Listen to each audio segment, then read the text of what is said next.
दोस्तों, आज की कहानी राजा भोज की है, जिन्होंने एक गैर जिम्मेदार मंत्री को कैसे सबक सिखाया। तो चलिए कहानी शुरू करते हैं। एक दिन राजा भोज ने गैर जिम्मेदार मंत्री तथा एक स्वामी भक्त मंत्री को दरबार में उपस्थित होने के लिए आदेश दिया। आदेश के अनुसार दोनों मंत्री वहां दरबार में राजा के समक्ष उपस्थित हुए।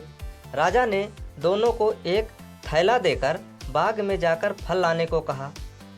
दोनों मंत्री शाही बाग में जाकर फल तोड़ने लगे। जिम्मेदार और स्वामी भक्त मंत्री ने अपने राजा के लिए सुंदर, स्वादिष्ट और ताजे फल तोड़े और अपना थैला भर लिया।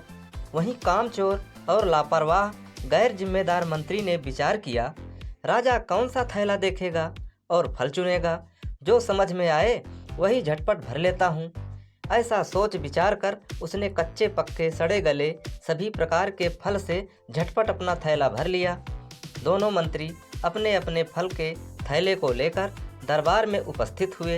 राजा भोज ने अपने सिपाहियों को आदेश दिया, दोनों मंत्रियों को उनके थैले के साथ कैद खाने में कैद कर लिया जाए। आदेश का पालन हुआ। दोनों मंत्रियों को थैले के साथ कैद कर लिया गया। राजा ने आदेश दिया था उन्हें भोजन न दिया जाए। ऐसा ही हुआ।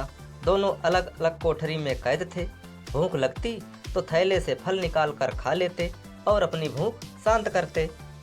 जिस मंत्री के पास स्वादिष्ट और उच्च कोटि के फल थे, वह ज़्यादा दिन तक फल को खाता रहा, जबकि गैर जिम्मेदार और लापरवाह मंत्री के फल तुरंत ही खराब और बर्बाद हो गए, क्योंकि उसने फल का चुनाव ठीक प्रकार से नहीं किया था।